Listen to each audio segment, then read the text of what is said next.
Bueno, entonces hemos escogido para la meditación de hoy el quinto misterio gozoso, la pérdida y hallazgo del niño Jesús en el templo.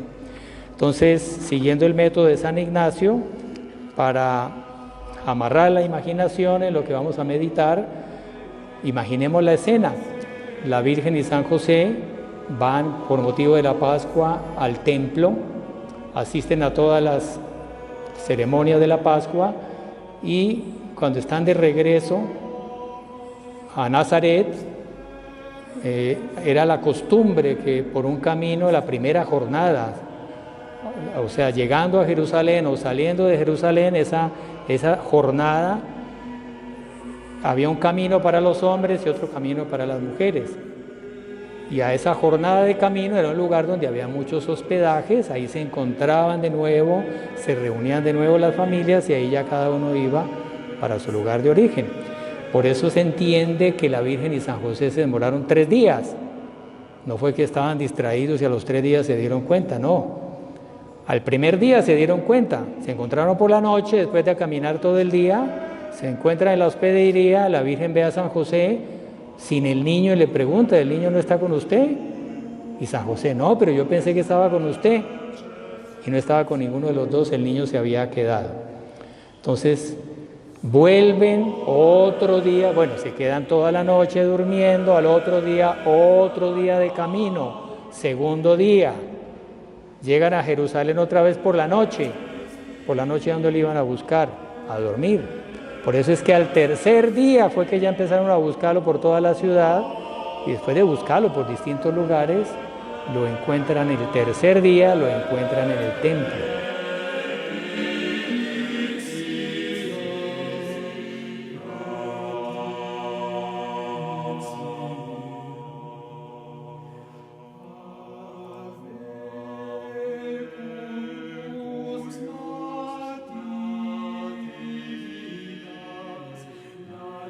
Entonces imaginemos ese niño de 12 años, pero ese niño era Dios, ese niño era la sabiduría eterna encarnada, la segunda persona de la Trinidad. Todo lo que hacía tenía una razón profundísima de ser, no era un niño caprichoso, malcriado, que por desobediente o por díscolo había hecho eso, no, él tenía un propósito muy noble y muy elevado. Y estaba dentro de sus planes desde toda la eternidad. Entonces, ahí el niño se queda en uno de los patios, bueno, en fin, hay una cantidad de detalles que cuentan varios videntes dignos de confianza, personas santas que han sido canonizadas, en fin, en revelaciones privadas, cuentan que en esos 3 días el niño fue a un hospital, curó varios enfermos, en la noche él durmió en el piso, no tenía dónde hospedarse. Vivió de limosna, que no tenía dinero, estaba solo, pidió limosna para poder comer. Pasó por la casa de San Juan y Santiago, que eran primos de él, y en previsión de la vocación que tenía allí en ellos como apóstoles, les dio una bendición especial. Pasó por la casa de San Pedro, en fin. Y al tercer día se fue al templo. Y fue, ustedes saben, el templo de Jerusalén, un templo enorme, majestuoso, tenía varios patios externos, varios atrios externos, y él estaba en uno de esos patios externos, y él comenzó a predicar. Imagínense el encanto, la sabiduría, con la fuerza de persuasión, con las palabras, en fin, con esa sabiduría y esa elocuencia divina. Y un niño de 12 años empieza a llamar la atención de todo el mundo, pero este niño, ¿de dónde saca esa sabiduría? Y se forma una rueda en torno al niño, todos encantados escuchándolo hablar. Y el niño explicando las escrituras, explicando las profecías, citando a los profetas y mostrando cómo, según las señales que los profetas habían dado a lo largo de 2000 años, según todas esas profecías, ya había llegado el momento de la venida del Mesías. Y aunque el mundo estaba en una crisis tremenda, el pueblo israelita estaba en una crisis tremenda, había que tener fe, esperanza, porque ese Mesías estaba próximo. Y daba todas las señales, citando a los profetas de memoria. Entonces, un sacerdote de esos del templo que infelizmente no eran tan virtuosos, y si el pueblo israelita estaba en una gran decadencia, hay un dicho popular que dice que el pez se pudre. ¿Por dónde se pudre el pez? ¿No conoces ese dicho popular? El pez se pudre por la cabeza. ¿No conocían ese dicho popular? Ve, entonces debe ser que aquí en Colombia no existe. El pez se pudre por la cabeza. Creo que todo se pudre por la cabeza. Hay un plato francés que, bueno, ustedes saben que los franceses tienen unos quesos deliciosos, y los quesos más deliciosos de los franceses son quesos podridos, son los más deliciosos. El camembert, el roquefort, entre peor huela, más rico saben, una delicia. Bueno, los franceses tienen otro plato, que ellos cogen un conejo, lo matan al conejo y lo cuelgan de las patas, y el conejo se pudre por la cabeza. Entonces, cuando la cabeza del conejo se cae, en ese momento lo preparan, porque ahí la carne no está dañada, ¿no? Pero está en su punto. Bueno, las sociedades también se pudren por la cabeza. Y si el pueblo israelita estaba en una gran decadencia moral, era porque la cabeza de ellos, sus líderes religiosos, que es la principal cabeza de una sociedad, no estaban a nivel de santidad que deberían estar. Entonces, uno de esos sacerdotes, que eran los que después le iban a hacer la guerra a nuestro Señor, lo iban a calumniar, lo iban a acusar de tener pacto con el diablo, lo iban a acusar luego ante los judíos decían que era un aliado de los romanos, y ante los romanos decía que estaba contra el César. O sea, no sabían qué calumnia inventar. Hacía milagro, era que tenía pacto con el diablo. Bueno, uno de esos que le iba a hacer la guerra, le puso el ojo, dijo: este muchacho aquí tiene futuro, tiene carrera. Entonces lo llamó, se le acercó, le dice: ven, te invito a una reunión privada de los escribas, de los doctores de la ley. Estamos reunidos comentando las escrituras, te invito a que participe. Un niño de 12 años. Entonces estaban todos esos viejos curtidos, estudiosos, reunidos ahí, y llega el niño Jesús. En fin, yo empecé a hacer la descripción y ya me puse a hacer la meditación. Pero es muy interesante que el texto evangélico dice que él estaba sentado en medio de los maestros. Ustedes ahora están sentados y yo estoy parado, ¿cierto? El orador está parado y los que oyen están sentados. En esa época era al contrario. Los que escuchaban de pie, y el que enseñaba sentado. Entonces, ese detalle, por ejemplo, de que él estaba sentado, es porque él estaba como maestro, enseñándoles y haciéndoles preguntas. Uno ve que él comenzó de una manera suave. Él no se paró ahí y empezó a hablarles, no, él empezó a hacerles preguntas. ¿Qué preguntas les haría? Preguntas seguramente para hacerlos llevar a los pocos, que ellos fueran concluyendo lo que él quería que ellos concluyeran, y era que el Mesías ya debería haber llegado. En ningún momento él dijo: yo soy el Mesías, pero él les estaba dando los presupuestos para que ellos concluyeran que él era el Mesías. Que ese niño de 12 años, ¿de dónde sacaba tanta sabiduría y citando de memoria todas las profecías y argumentando con tanta agilidad? Hacía preguntas, pero después él mismo iba respondiendo las preguntas, y a los pocos los fue poniendo entre la espada y la pared, y les fue demostrando que ya había llegado la venida, había llegado el momento profetizado de ese Mesías que cambiaría la historia de la humanidad, que redimiría al género humano. Pero también les habló de la crisis en que ellos se encontraban, sin decirlos así de frente, ¿no? Pero les habló citándole también a profetas, varios profetas que hablaban de una gran crisis en la sinagoga, que era la religión verdadera, era la iglesia verdadera, era la iglesia que Dios había fundado con Abraham, con Aarón, con Moisés. Todos los rituales eran revelados directamente por Dios, era una prefigura de la iglesia. Era la única religión monoteísta en el Antiguo Testamento, que era revelada por Dios. Era la religión verdadera, y la vocación de ellos era preparar a ese pueblo para que cuando viniera la realización de todas esas profecías, para que cuando todas las prefiguras se cumplieran, pues el pueblo israelita reconociera a nuestro Señor como el Mesías y lo aclamara como Rey. Pero infelizmente la cabeza estaba podrida, no lo reconocieron, pero ya ahí en el seno de esos doctores de la ley, de esos sabios, ya hubo una división de aguas.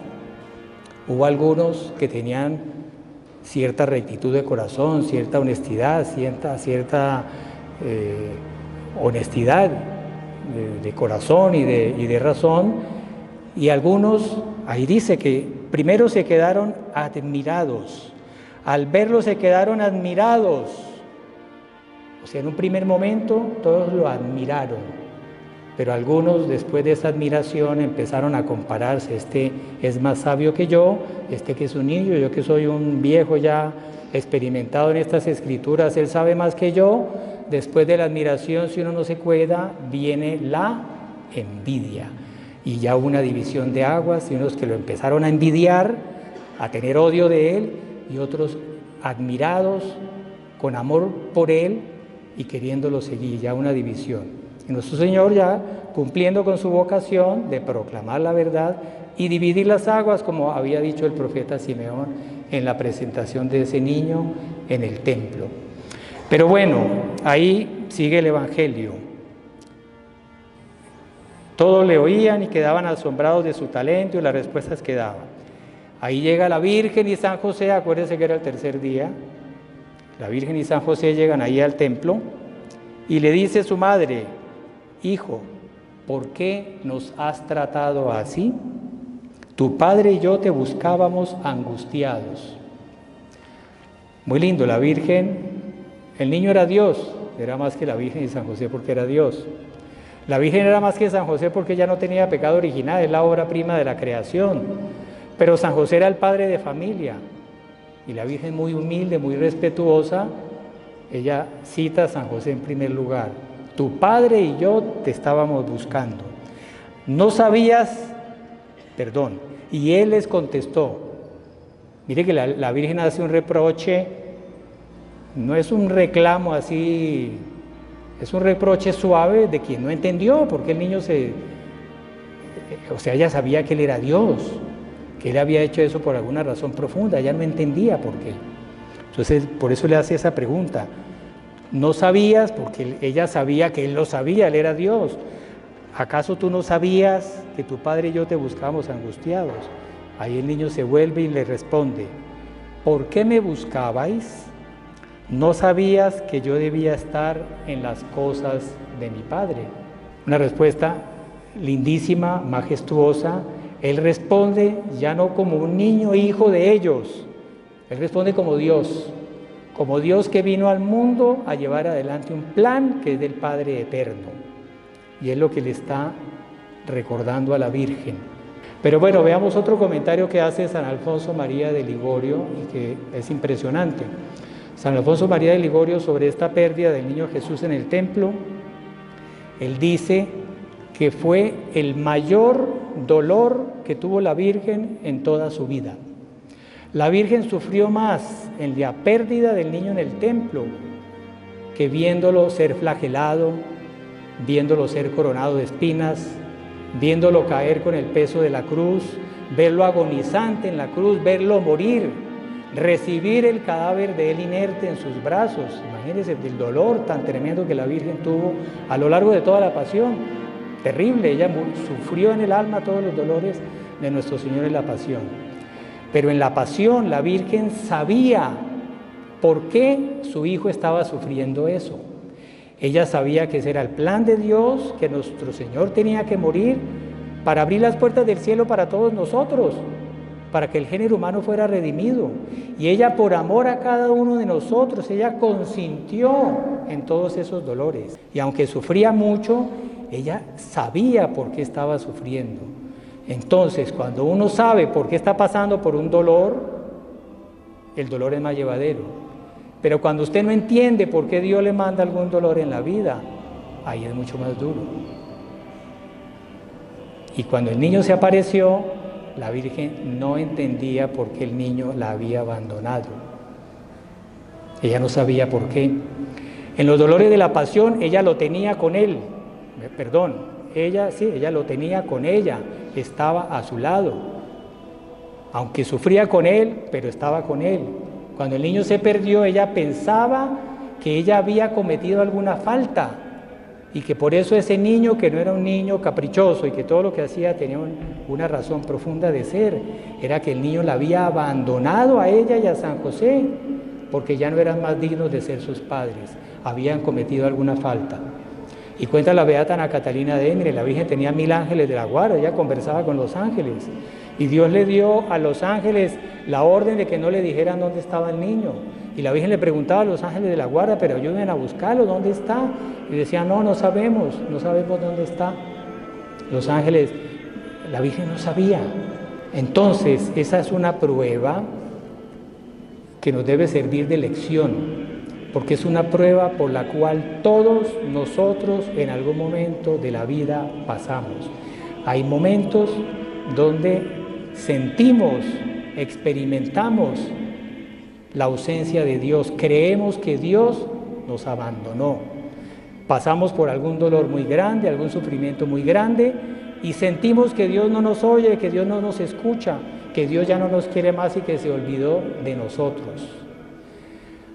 O algunos espiritualistas lo llaman la prueba axiológica, la palabra rarita, axiológica. La axiología es el centro, el eje, axiología viene de eje. La axiología es el centro de la vida de una persona, la razón de ser de alguien, de existir. Es la vocación de la persona. La vocación de la Virgen, ¿cuál era? Era ser la madre del Mesías.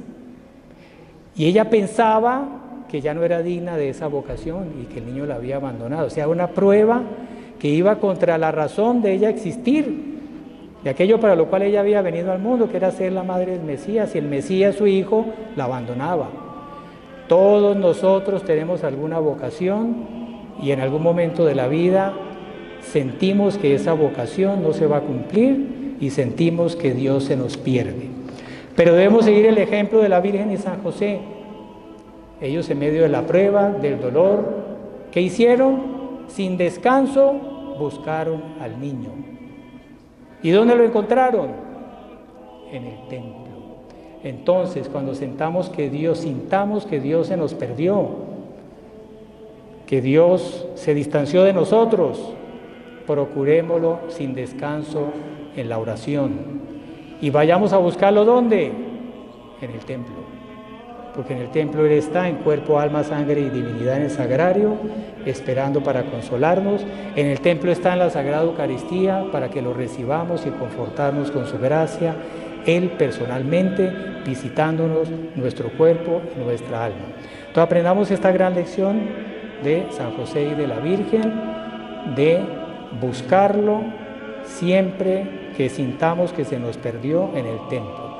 Dios se nos pierde a la Virgen y San José sin culpa, a nosotros se nos pierde a veces por culpa. Somos nosotros los que nos perdemos por el pecado. No dejemos de buscarlo en el templo, en el sacramento de la confesión. Ave María Purísima.